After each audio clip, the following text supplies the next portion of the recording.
dos Reis, no capítulo 6, se porventura houver alguém ao seu lado que não disponha de um exemplar da palavra, você pode compartilhar da sua Bíblia com ele e lermos todos juntos. Capítulo 6 de 2 Reis. Vamos ler os versículos 1 ao versículo 7. Só quem achou, diga amém. Amém. Disseram os discípulos dos profetas a Eliseu: eis que o lugar em que nós habitamos contigo é estreito demais para nós. Vamos, pois, até o Jordão, e tomemos de lá cada um de nós uma viga, e construamos um lugar em que habitemos. Respondeu Eliseu: ide. Disse um: serve-te de ires conosco, os teus servos. E ele retornou a dizer: eu irei. E foi com eles. Chegados ao Jordão, cortaram madeira. E sucedeu que, enquanto um deles derrubava um tronco, o machado caiu na água, e ele gritou e disse: ai, meu senhor, porque era emprestado. Perguntou o homem de Deus: onde caiu? E mostrou-lhe ele o lugar. Então Eliseu cortou uma madeira e lançou ali, e fez flutuar o ferro, e disse: levanta-o. Estendeu ele a mão e o tomou. Quem diz amém, irmãos? Queridos irmãos, eu rogo aos irmãos as orações para que o Senhor nos conceda uma palavra nesta noite. Você que está acompanhando também pelas rádios, possa estar atento ao que Deus preparou para o seu coração nesta noite. Todos nós conhecemos o profeta Eliseu, o grande homem de Deus que marca a história bíblica com os milagres que Deus fez através da sua vida. Os historiadores acompanham a história de Israel, os anos de Israel, e eles chegam a calcular que a época de Elias e Eliseu foi uma época onde os milagres se manifestaram.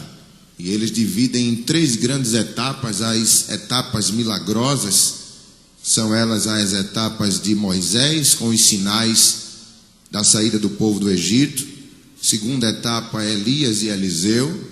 E a terceira etapa, a igreja, o Senhor Jesus e a igreja no Novo Testamento. Os outros profetas foram muito importantes para a história do povo de Israel, mas efeitos, milagres, prodígios, as maravilhas vieram através destes 2 homens.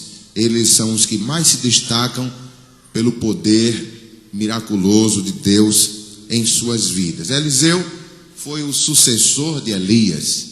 Os irmãos sabem muito bem que a história destes 2 homens é marcada, e ele procura de Elias ter a unção dobrada, a presença do Espírito, a porção do Espírito em sua vida.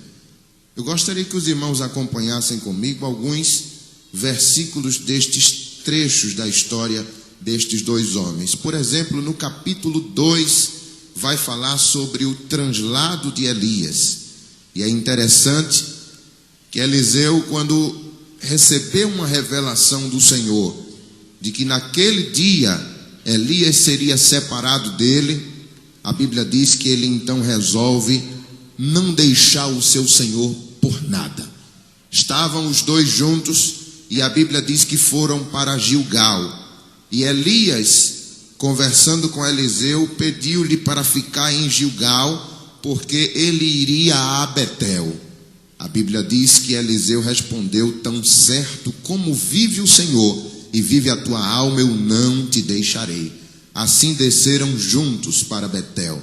Quando chegaram em Betel, eles encontraram ali os filhos dos profetas, e estes rapazes vieram até Eliseu e disseram a Eliseu: sabes tu que hoje é o dia de seres separado do teu senhor Elias? E ele disse: Deus já me revelou, calai-vos, estou atento a isso. Foram então para Jericó. Chegando lá, a mesma petição de Elias para Eliseu se repete. Elias tenta se separar de Eliseu e diz: fica-te aqui, porque eu quero ir a Jericó. E ele diz: tão certo como vive o Senhor e vive a tua alma, eu não te deixarei. Foram então ambos juntos para Jericó. Chegando em Jericó, mais uma vez os filhos dos profetas, pois me parece que havia escolas nestas 3 fortes cidades de Israel, eles chegam novamente para Eliseu e diz: sabes tu que hoje o teu Senhor há de ser tirado de ti, pois Deus falou conosco. E ele diz: calai-vos, Deus também fala comigo, e eu estou atento para isso. E continua a sua atenção. A Bíblia diz que Elias mais uma vez pede, desta vez pela 3ª vez já, e diz: fica-te aqui, porque o Senhor me enviou ao Jordão. Mas ele repete pela 3ª vez: tão certo como vive o Senhor e vive a tua alma, eu não te deixarei. E a Bíblia diz que ambos passaram pelo Jordão. Elias tira a sua capa e joga nas águas do Jordão. As águas se abrem, se dividiram as águas, eles passaram ambos em seco, diz a palavra de Deus, e ficam do outro lado da margem. Elias, sabendo que Eliseu estava decidido a ficar com ele, sabendo que a hora da separação se aproxima, ele diz assim: me pedes o que tu quiseres. E a Bíblia diz que Eliseu diz: eu peço-te que me toque por herança porção dobrada do teu espírito. A resposta de Elias foi: dura coisa tu me pediste, todavia se me vires quando for tomado de ti, assim te fará, porém se não me vires, não se fará. Ou seja, as palavras de Elias foram mais ou menos as seguintes: não cabe a mim dar a porção que Deus me deu, mas façamos um acordo. Se Deus conceder que teus olhos contemplem o momento da nossa separação, é um sinal de que Deus vai dar o que tu estás pedindo, que é a porção dobrada do Espírito que está em mim. E ele diz: negócio fechado. Estão os dois juntos. Se a atenção de Eliseu estava forte nas 3 cidades onde passaram, agora os olhos dele mal piscavam para ver o momento. De repente, quando ambos estavam conversando, a Bíblia diz que veio um redemoinho, no versículo 11 do capítulo 2. Indo eles andando e falando, eis que um carro de fogo, com cavalos de fogo, os separou, e Elias subiu ao céu em um redemoinho. Os carros separaram ambos, o carro separou ambos, mas ele foi tomado em um redemoinho. E quando ele está sendo elevado aos céus, Eliseu clamou e diz: meu pai, carros de Israel e seus cavaleiros. Aleluia. A Bíblia diz que Elias solta a sua capa propositalmente a Eliseu, e Eliseu toma aquela capa, e quando ele está para voltar para Jericó, ele se depara com o seu primeiro desafio, que era o rio Jordão. E ele pega aquela capa que era do seu senhor, e diz a palavra no versículo 14: tomou o manto que Elias lhe deixara cair, e feriu as águas, e disse: onde está o Senhor, Deus de Elias? Quando feriu eles as águas, elas se dividiram para uma e para outra banda, e Eliseu passou a seco. Quem diz amém por isso, irmãos? Coisa gloriosa. Quando ele chega do outro lado, os filhos dos profetas estavam tudo observando aquela cena, e eles chegam então para Eliseu e diz: olha, porventura o redemoinho não lançou Elias em algum destes montes? Temos aqui 50 homens, nos permite ir à sua procura? E ele diz: não, Deus o tomou para si. Mas ele insiste em tanto que Eliseu diz: vão. 3 dias depois eles voltam, dizendo que procuraram em todos os montes, mas Eliseu não havia lá. E Eliseu diz assim: Elias foi tomado, não está entre nós mais. Então os filhos dos profetas fazem uma prova, e querem então saber se realmente Eliseu havia de suceder à escola de profetas. E eles fazem um primeiro teste com Eliseu, e diz: olha, as águas aqui de Jericó, elas são ruins de se beber, não são salutares. E o primeiro teste é esse: o que tu farás com as águas? E a Bíblia diz que ele pede um prato limpo, virgem, e põe nele sal no prato, e vai às fontes das águas de Jericó e derrama aquele sal na fonte de água. E a Bíblia diz que ele profetiza para as águas e para a terra. E diz a palavra no versículo 21: saiu ele ao manancial, deitou o sal e disse: assim diz o Senhor, tornei saudáveis a estas águas, já não procederá daí morte nem esterilidade. E as águas ficaram saudáveis. Diga amém por isso, glória a Deus. A Bíblia diz que um terceiro teste da sua autoridade foi quando ele sai daquela cena e 42 adolescentes começam a zombar da sua aparência e exigem que, para ele ser igual a Elias, teria que subir como Elias subiu, e começam a gritar: sobe, calvo, sobe, se tu elevado como Deus elevou a Elias, o teu Senhor. E a Bíblia diz que Eliseu amaldiçoa aqueles rapazes, e duas ursas saem do meio do mato, e a Bíblia diz que tragam a vida daqueles 42 jovens. E a autoridade de profeta é reconhecida por toda a escola de profeta, que agora já repousa sobre a vida de Eliseu.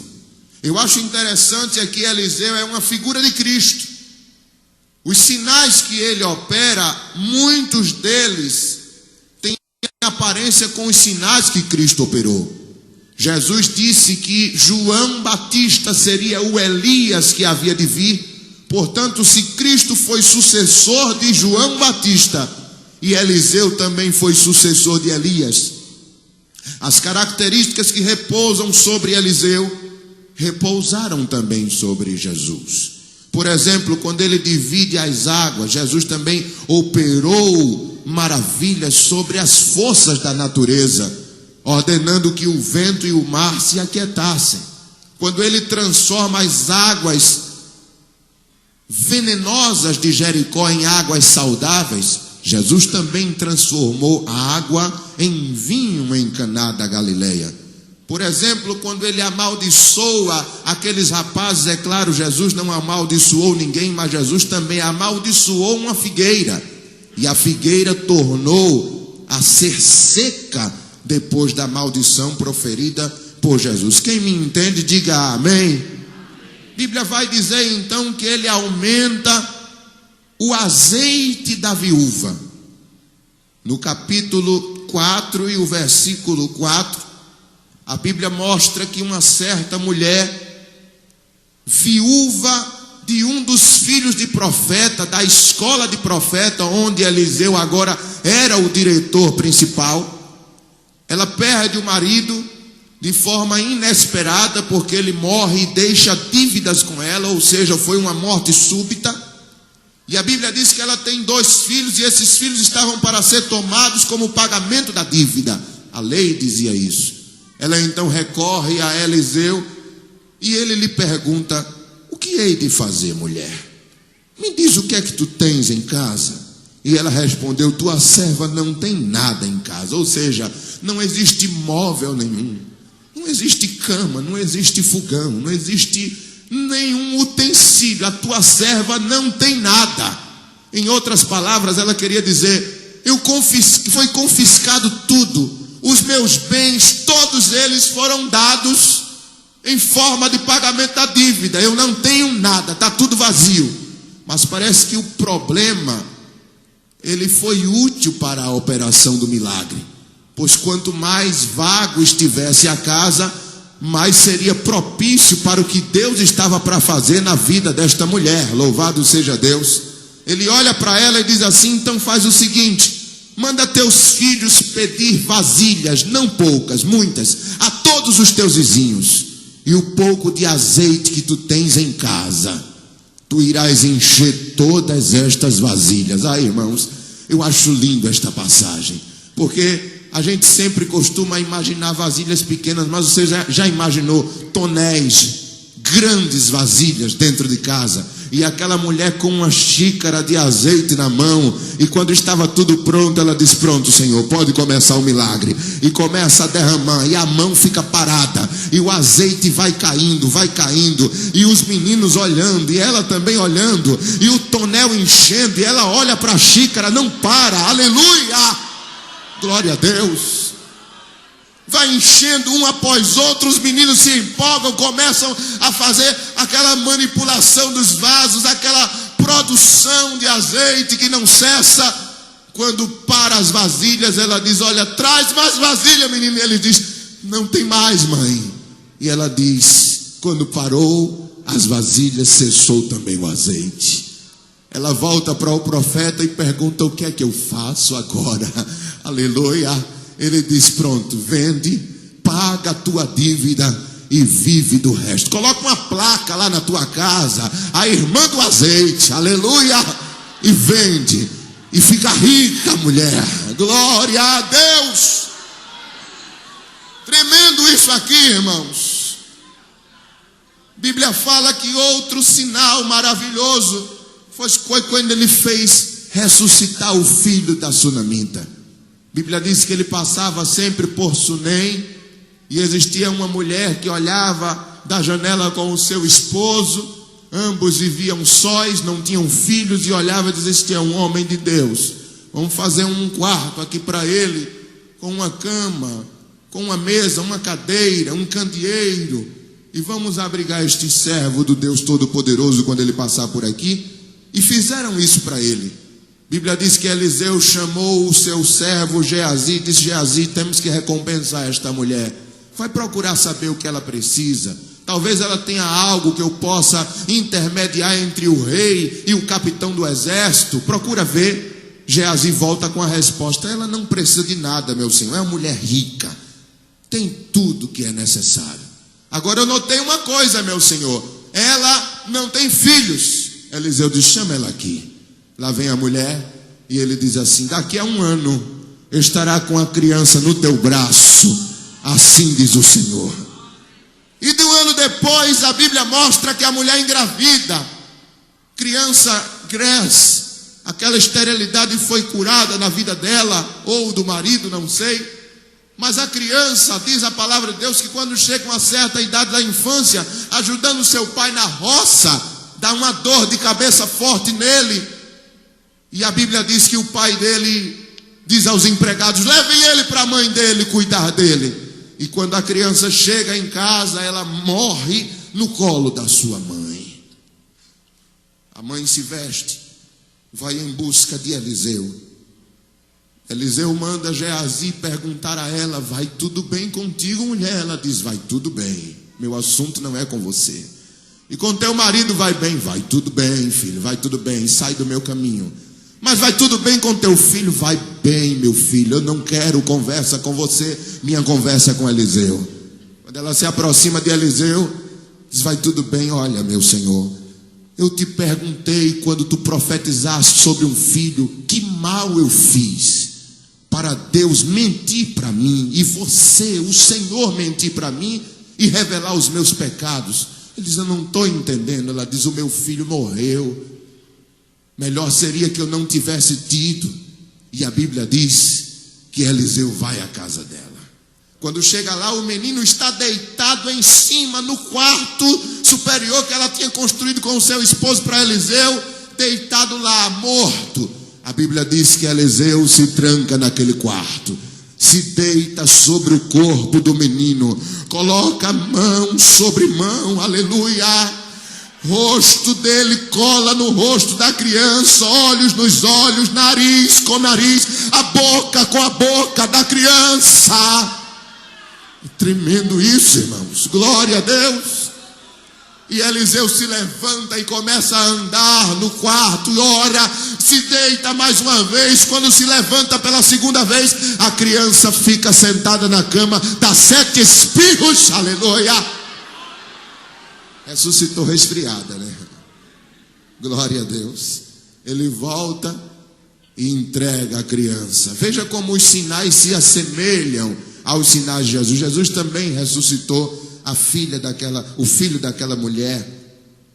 Reparem que quando ele está com os seus alunos, eles vão para uma aula de campo, e quando chega lá, ele prepara uma sopa com os seus alunos e manda os alunos colherem pepinos silvestres para preparar uma refeição.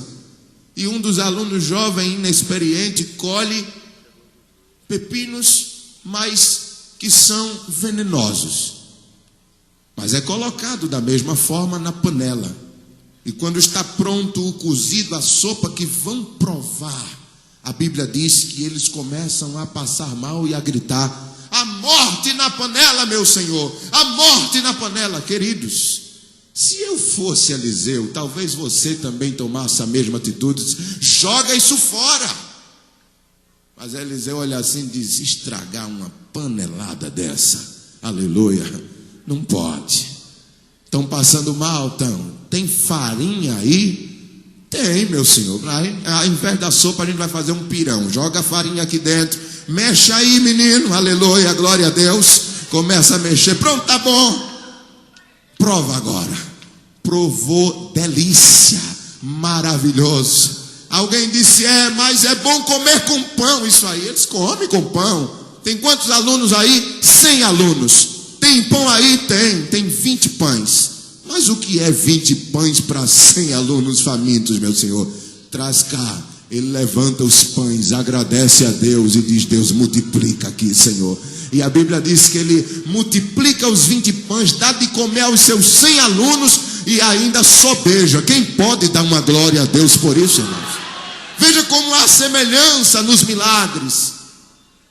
Aleluia, nas multiplicações. É claro que Jesus o supera com muita disparidade, mas eu quero trazer aos irmãos a memória de como se assemelhou o ministério dele com o ministério de Jesus. Em 8º lugar, ele curou a lepra de Naamã. Eu já falei 7 milagres, vou falar o 8º. Os irmãos sabem muito bem como ele curou este leproso. Os 7 banhos que ele tomou no Rio Jordão foi a cura imediata para as feridas do corpo daquele homem. E em 9º lugar, ele faz flutuar o ferro do machado. Por que eu faço questão de mencionar os milagres de Eliseu? Porque foi justamente os milagres de Eliseu que despertou naqueles jovens o desejo de seguir a Deus e de obter de Deus uma comunhão diferenciada. A vida de Eliseu por si só despertava sede na comunidade judaica para ser servo de Deus no mesmo nível que Eliseu. E tem mais, creio eu que assim como a unção de Elias passou para Eliseu, quem pode me dizer que aqueles jovens não pensavam que a mesma unção de Eliseu poderia passar para eles um dia? A escola de profetas, que era composta somente de 50 jovens, estava agora se multiplicando. Não cabia mais gente ali na escola. A secretaria veio trazer um relatório para eles, dizer: senhor reitor, já não dá mais para comportarmos os alunos da escola. Classe que comportava 50 alunos está comportando 100. A gente precisa de uma biblioteca ali, meu senhor. A gente precisa construir dormitórios, porque tem gente vindo da tribo de Dan, de Naphtali, todos os lugares para estudar na escola. A gente precisa melhorar isso aqui. Ele diz: vamos ver o que pode ser feito. E os alunos chegam então com a ideia: meu senhor, vamos fazer o seguinte, permita que nós desçamos ao Rio Jordão e de lá cortemos cada uma viga e construamos. Nós podemos fazer esta reforma, nós ofereceremos a nossa força, não precisa pagar mão de obra, os próprios alunos se unem para fazer esta construção e abrigar. Tem gente aí esperando desistência para poder entrar na escola. Tem gente querendo fazer seu mestrado e não consegue porque já não tem espaço, meu Senhor. A tua vida de comunhão com Deus atrai as multidões e todos querem ser como o Senhor é. A Bíblia diz que Ele olha para os filhos dos profetas e diz: tudo bem, podem ir. E eles vão. Mas antes de ir, chegam para o profeta e diz: não é só o Senhor autorizar a nossa ida, queremos a sua presença conosco. E ele diz: tudo bom, eu irei. E vão. Eliseu provavelmente estaria sem a responsabilidade de pegar em peso, afinal de contas era o Senhor, o mestre deles. Ele estaria ali somente para observar a conduta dos jovens. E enquanto estavam lá todos cortando uma viga, porque no versículo 2, eu não sei se os irmãos perceberam, mas o projeto era de uma viga para um jovem. Não era duas, não era meia viga, era uma viga para cada rapaz. Ou seja, terminou de cortar, larguei. Pode ir para casa, terminou teu trabalho. É uma viga para cada um. E os machados não era suficiente, porque a gente vai perceber que esse jovem que é colocado em epígrafe, ele perdeu o machado dele. Quando estava batendo numa daquelas árvores para derrubar o tronco, a Bíblia diz que ele perde o machado e cai nas águas do Jordão.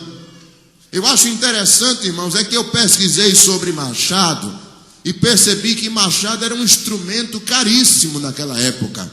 Não era para adornar uma oficina, não era utilidade de profissional. Ninguém poderia comprar um machado na época. Quem dominava essa questão de construir ferramentas que levassem ferro eram os filisteus. Se os irmãos depois puderem ler, vocês vão perceber que amolar um machado era caríssimo. Em 1 Samuel 13, versículo 20 e 21, vai mostrar isso, que até a época de Davi, porque o ferro veio predominar a partir de 1200 a.C., até Davi, o ferro era dominado só pelos filisteus, tanto na metalúrgica como na arte de confeccionar materiais com ferro. E se tornava caríssimo, tinha que ir para lá, e os filisteus cobravam caro, porque sabiam que aquela ferramenta que eles estavam amolando poderia se transformar numa arma contra eles mesmos. Então, não era fácil de ter um material desse em casa. Era caro, era difícil e era somente para profissionais. Só que, quando esse rapaz foi pedir o machado emprestado, aí a minha mente para imaginar como isso aconteceu. Aquele dono do machado deve ter olhado assim para o rapaz: pois não, filho, o que é que você deseja? Diz: meu senhor, nós estamos no empreendimento aqui para crescer a escola do profeta, aqui ao lado da sua casa, e eu estou entre os rapazes que vai trabalhar e preciso cortar a minha viga. O projeto foi uma viga para cada rapaz, e eu vim pedir a sua ajuda. O que é que eu posso lhe ajudar, filho? Eu sei que o senhor é lenhador e o senhor poderia me emprestar o seu machado. Aquele dono do machado deve ter olhado assim e dizer: olha, eu não empresto isso aqui para ninguém não, filho. Você sabe quanto custa caro isso? E outra coisa, amanhã eu vou trabalhar, eu vou precisar disso. Não, meu senhor, mas não é trabalho de muitos dias, é uma viga para cada rapaz. Então, quando eu terminar de cortar, eu lhe devolvo. Você é aluno da escola, filho? Sou, meu senhor. Por seres aluno da escola, porque eu conheço a conduta de vocês, sei a conduta do teu professor Eliseu. Tu não és um jovem qualquer. Sei que por fazer parte da escola dos profetas você não mente, porque aí dentro não entra quem mente. Só participa dessa escola quem tem integridade. Só é aluno dessa escola quem tem palavra, quem é sisudo. Aleluia. Porque eu sei a conduta desta escola, eu sei quem é o teu Senhor. Por isso eu vou te emprestar, filho, porque tu és aluno desta escola. sei que há responsabilidade no teu gesto, então toma, leva, me devolve. Amanhã preciso dele para ir trabalhar. Irmãos, imagine se aquele jovem volta sem o machado. Pensa comigo, se ele volta sem aquela ferramenta, como ficaria o nome da escola? Como ficaria a postura daqueles alunos diante de um homem que emprestou o machado e agora não tem o seu machado de volta? Eu acho interessante é que machado na Bíblia é símbolo de juízo. Vocês poderiam ler, por exemplo, em Mateus 3:10, quando João Batista diz: já está posto o machado à raiz das árvores, e toda árvore, pois, que não produz bom fruto é cortada e lançada no fogo. Esse machado que ele fala não é machado para poldar galhos, é machado para cortar a árvore toda, porque ele diz: o machado está à raiz das árvores. Ou seja, juízo de Deus vai acontecer sobre a nação de Israel, e Deus vai exercer juízo sobre Israel. Certa vez Jesus contou uma parábola em Lucas 13:6-9. Ele diz: então Jesus profetizou a seguinte parábola: certo homem tinha uma figueira plantada na sua vinha, e vindo procurar fruto nela, não achou, pelo que disse ao viticultor: há 3 anos eu venho procurar fruto nesta figueira e não acho, pode cortá-la, para que está ela ainda ocupando inutilmente a terra? Ele, porém, respondeu: Senhor, deixa ainda este ano, até que eu escave ao redor dela e lhe ponha estrume. Se vier a dar fruto, bem, se não, tu manda cortar. Ou seja, juízo de Deus para com Israel ia ser exercido. E o machado que aqui se empresta a esse rapaz, era necessário o dono ter de volta, porque ele no outro dia ia trabalhar. Ou seja, irmãos, aquele machado na mão daquele rapaz é símbolo dos dons espirituais que eu e você temos hoje.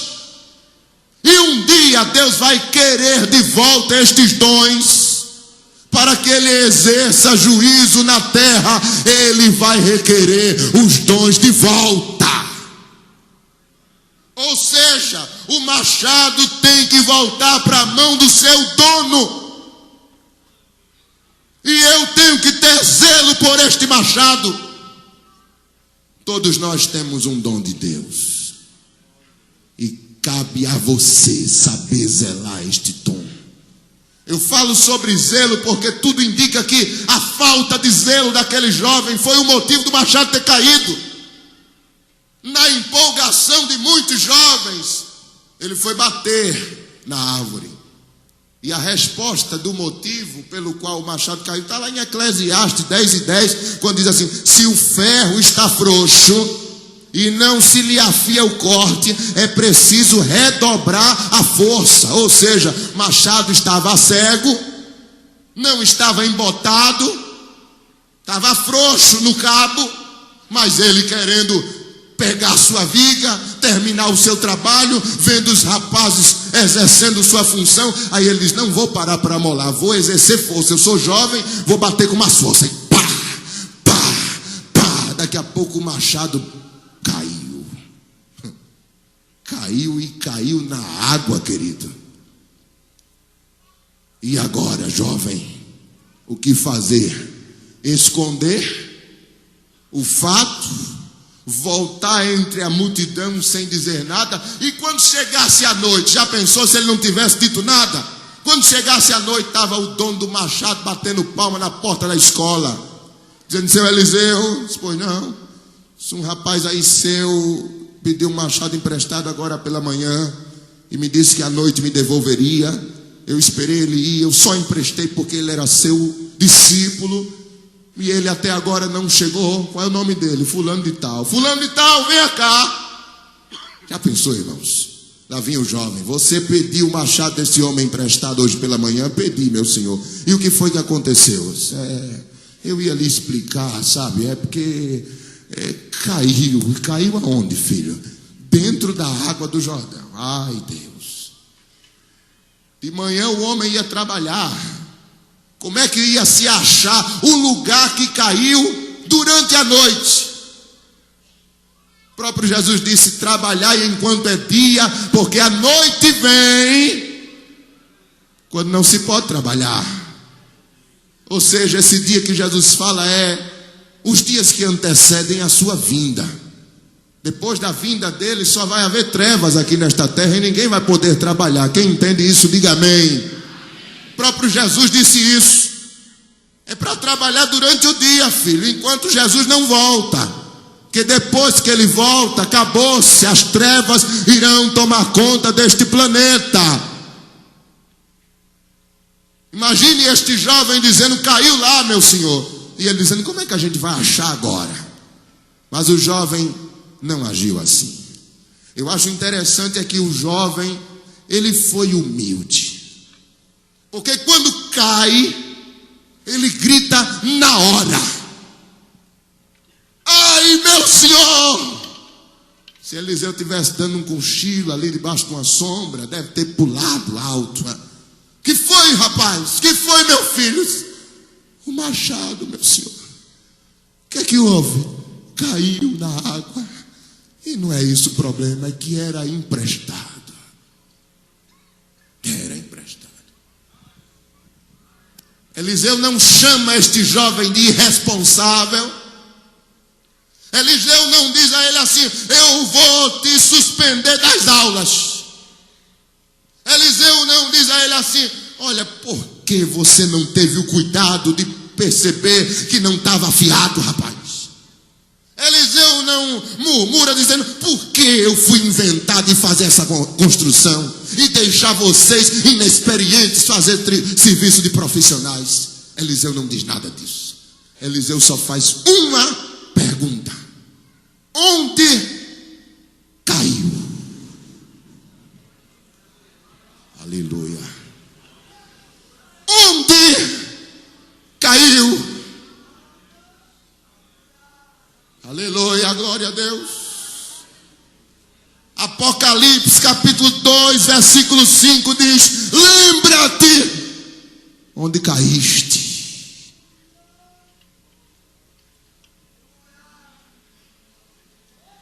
Foi aqui, meu Senhor. Aonde, filho? Ali. Está vendo o borbulhar da água subindo, meu senhor? Foi bem ali. Tá bom, filho, não se preocupe, viu? Aleluia. Aquiete seu coração. Descanse seu espírito. Eu já sei o que eu vou fazer. Eu só queria isso de você, que você me dissesse aonde foi que caiu. E já que você sabe e que está sabendo, me apontando o lugar certo é ali, deixa eu fazer um negócio aqui. E quebrou um pedaço de madeira e jogou no lugar onde ele tinha dito. Quando a madeira estava lá na superfície, a Bíblia diz que o machado flutuou. Eu acho interessante é que ele não diz assim: chame um amigo seu aí para levar esse machado, porque eu não sou louco de devolver isso a você, rapaz. Você vai perder de novo, você não tem zelo por aquilo que não é seu. Não, ele diz: venha cá, moço, é você mesmo. Venha pegar de volta. Tome, é seu, filho. A responsabilidade é sua. Machado foi lhe dado, então é você. Corte a sua árvore, termine o seu chamado. Aleluia. Volte, é seu. Glória a Deus. Glória a Deus. Glória a Deus. Glória a Deus. Jesus fala comigo nesta passagem, irmãos, e me diz: filho, como é que está teu machado? Tem muita gente que já perdeu esse machado, só está com cabo na mão. E madeira não corta madeira. E Deus nesta noite marcou um encontro com você para lhe dizer: aonde foi que caiu, filho? Vamos voltar lá atrás e vamos ver onde está esse machado, rapaz. Porque você fala e as almas não se entregam, porque você canta, não tem graça no teu louvor, porque teu testemunho lá no prédio não funciona de nada, porque as pessoas não respeitam o nome de Jesus que você carrega, porque ser crente ou não ser crente para você parece que não está fazendo diferença. É porque eu só estou com um cabo na mão, Senhor. Caiu o machado lá atrás há muito tempo. E Satanás nessas horas ele chega e diz: olha, continua com esse cabo, rapaz, não faz diferença nenhuma. Mas o dono do machado vai pedir. O que é a viga, irmão Lorival? São as almas, irmãos. Quando você entrar no céu, você vai ter que estar com a viga nas costas e o machado na outra mão. E o Senhor vai estar lá na porta do céu, lhe aguardando. Cadê a viga? Está aqui, meu Senhor, as almas que eu ganhei para ti. E o machado, que é os dons espirituais que eu lhe dei. Está aqui, Senhor, tome, me dê, filho, que eu vou precisar. Eu vou exercer juízo sobre Israel e vou precisar desse machado. Dá de volta aqui, que é meu. Aleluia. Como é que está? Zelou bem por ele? Zelei, Senhor. Afiava ele, Senhor. Na oração eu estava lá dizendo: Deus, sei comigo, Senhor, me ajuda. Contempla a minha pequenez. Eu não sou nada sem tua presença. Eu preciso do teu Espírito comigo. E o Espírito amolando o instrumento de Deus. Como é que está teus dons espirituais? Eu não sei nem se eu tenho um dom, irmão. Tem, querido. Se você não sabe qual é o problema, aí está sério. Aleluia. Mas existe um dom. Olhe para o seu irmão, pegue na mão dele e diga assim: você tem um dom que Deus lhe deu. Diga isso a ele: você tem um dom que Deus lhe deu. Deus lhe deu um dom. Está escrito lá, 1 Coríntios capítulo 7, versículo 7. Cada um tem um dom que Deus lhe deu. Está zelando por isso? Está fazendo bem feito? Glória a Deus. Deus me disse: nessa noite eu tenho palavra para crente e tenho palavra para não crente, filho. Aleluia. Eu digo: sim, Senhor, mande Deus. Aleluia, mande Deus. Como é que estás? Estás só com esse cabo batendo? O Senhor quer te dar de volta o que tu perdesse, rapaz. Não queira disfarçar essa vidinha de ficar somente sentado nesses bancos ouvindo de cá para aí. Ei, isso tem que mudar. Você tem que dar fruto aqui dentro. Deus quer te usar. E o Espírito Santo pergunta: até quanto tempo eu vou ter que esperar você me chamar? Quanto tempo você vai esperar para me chamar? Aleluia. Trabalhar enquanto é dia, de noite não vai dar tempo da gente achar machado, filho. Tem que ser enquanto é dia. Tem que ser enquanto é dia. Chame Eliseu, porque ele está entre nós. E ele diz: eu quero saber aonde foi que caiu. Só isso. Não tenha medo. Ele não vai tomar o que ele lhe deu, não. Aleluia. Os dons são teus. Que Deus te deu, ele te deu consciente.